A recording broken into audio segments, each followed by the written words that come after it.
बिस्मिल्लाहिर्रहमानिर्रहीम। अस्सलाम वालेकुम दोस्तों, मैं उस्ताद अब्दुल गफ़ार तव्हां ॾिसी रहिया मुंहिंजो यूट्यूब चैनल। दोस्तों, एक नए वीडियो सां गॾु तव्हांजी ख़िदमत में। दोस्तों, अॼु सबक़ 9 पढ़ंदासीं दर्जे 5 मां, जंहिंजो उनवान आहे सिंध जा इल्मी ऐं अदबी इदारा। तव्हां दोस्तनि खे गुज़ारिश आहे, जेकॾहिं चैनल ते नवां आहियो, चैनल खे सब्सक्राइब, वीडियो खे लाइक, शेयर ऐं पंहिंजी क़ीमती राय खां असांखे ज़रूरु आगाह कंदा। हलूं था सबक़ जे तरफ़। सबक़ 9 सिंध जा इल्मी ऐं अदबी इदारा। सिंधी ॿोली, अदब, सक़ाफ़त ऐं तहज़ीब जे सुधारे ऐं वाधारे लाइ सिंध में इल्मी ऐं अदबी इदारा क़ाइमु कयल आहिनि। उहे इदारा ॿोलीअ ऐं अदब जे वाधारे सां गॾु सिंध जी सक़ाफ़त ऐं तहज़ीब खे रोशनास कराइण में पिणु अहम किरदारु अदा करे रहिया आहिनि।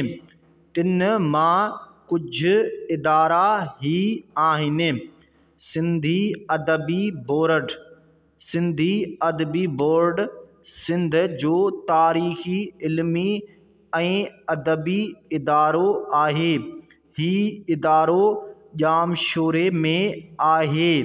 हिन इदारे जो बुनियादु 1940 ईस्वीअ में सिंध जी तडोकी तइलीम जे वज़ीर GM सैयद रखियो। तॾहिं उन जो नालो सिंधी अदब लाइ मरकज़ी सलाहकार बोर्ड रखियो वियो ऐं इदारे जो चेयरमैन मीरा मोहम्मद शाह खे कयो वियो। डिसंबर 1951 ईस्वीअ में सिंध सरकार पारां सिंधी अदब लाइ सलाहकार बोर्ड नालो ख़तमु करे उन जो नालो सिंधी अदबी बोर्ड रखियो वियो। सिंधी अदबी बोर्ड पारां सिंधी ॿोलीअ ऐं ॿियनि ॿोलियुनि में केतिराई किताब छपिजी चुका आहिनि। अदब, ॿोली, तारीख़, समाज, दीनियात, साइंस, लोक अदब, तसौफ़ वग़ैरह जे मौज़ूअनि ते केतिराई किताब इदारे पारां छपियल आहिनि। ही इदारो सिंध जी ॿोली, अदब ऐं सक़ाफ़त जे वाधारे लाइ अहम किरदारु अदा करे रहियो आहे। सिंधी अदबी बोर्ड पारां महिराण, सरतियूं ऐं गुल फुल रिसाला पिणु बाक़ाइदगीअ सां शाया थींदा रहनि था। उन खां सवाइ हिन इदारे पारां इल्मी, अदबी ऐं सक़ाफ़ती सरगर्मियूं पिणु थींदियूं रहनि थियूं। Sindhology. Institute of Sindhology Sindhi सक़ाफ़त, तारीख़, अदब, इल्म, आसार क़दीमा, इल्म इंसान, मौसीक़ीअ खे हथी वठाइण ऐं उन्हनि शोबनि में तहक़ीक़ करण लाइ क़ाइमु कयल हिकु इदारो आहे। ही इदारो सिंध यूनिवर्सिटी ॼामशोरे में क़ाइमु थियल आहे।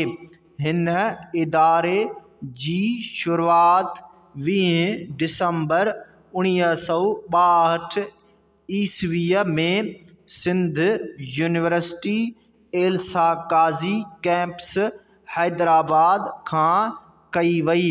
हिन इदारे जो पहिरियों नालो सिंधी अकेडमी, उन खां पोइ इदारा सिंधियात ऐं आख़िर में 1964 ईस्वीअ में पीर हसामुद्दीन राशिदीअ जी तजवीज़ ते ईरान लॉजी ऐं इजिप्टोलॉजी जी तर्ज़ ते सिंधोलॉजी रखियो वियो। सिंधोलॉजी जा सभई शोबा मुंहनि जे दड़े खां शुरू थियल सिंधू माथिर तहज़ीब खे उजागर करण सां गॾोगॾु सिंध जा हुनुर, दस्तकारी, कलमी नुस्ख़ा, नायाब किताबी ऐं ग़ैर किताबी मवाद ऐं नवारदात खे क़ौमी ऐं बैनुल अक़वामी सतह ते उजागर करण ऐं तहक़ीक़ लाइ अहम किरदारु अदा करे रहिया आहिनि। हीउ इदारो सिंध जे सक़ाफ़ती, तारीख़ी ऐं इल्मी सरगर्मियुनि खे हथी वठाइण में अहम किरदारु अदा करे रहियो आहे। सिंधी ॿोलीअ जो बाइख़्तियार इदारो पाकिस्तान ठहण खां पोइ 1972 ईस्वीअ में क़ौमी ॿोली उर्दू सां गॾोगॾु सूबाई ॿोलियुनि जी तरक़ीअ लाइ क़ानून पास कयो वियो। उन क़ानून मूजिबि सिंध असेंबली बि 1972 ईस्वीअ में सिंधी ॿोलीअ जे तरक़ीअ ऐं वाधारे लाइ क़ानून पास कयो।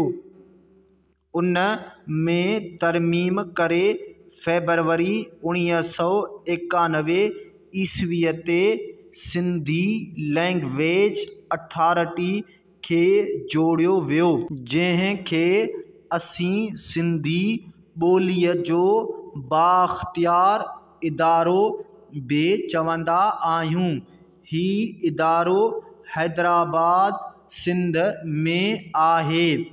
हीउ इदारो सिंधी ॿोलीअ जे सुधारे, वाधारे ऐं उन जी तरक़ीअ लाइ साराह जोॻो कमु करे रहियो आहे, जहिड़ोकि लफ़्ज़नि जी दुरुस्त ऐं तरजीही सूरत, उन्हनि जो इस्तेमालु ऐं जुमिलनि जी दुरुस्त जोड़जक जो कमु करे रहियो आहे।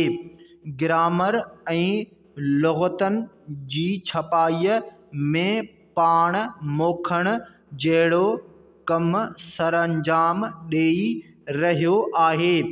उन खां सवाइ इदारे पारां निसाबी किताबनि जी ॿोली अख़बारनि ऐं टीवी चैनलनि में इस्तेमालु थींदड़ ॿोली ऐं स्कूलनि में सिंधी ॿोलीअ जी दुरुस्त पढ़ाईअ वारनि कमनि जो जाइज़ो वठी उन्हनि में मुनासिब सुधारा ऐं बहितरी पिणु आंदी वञे थी।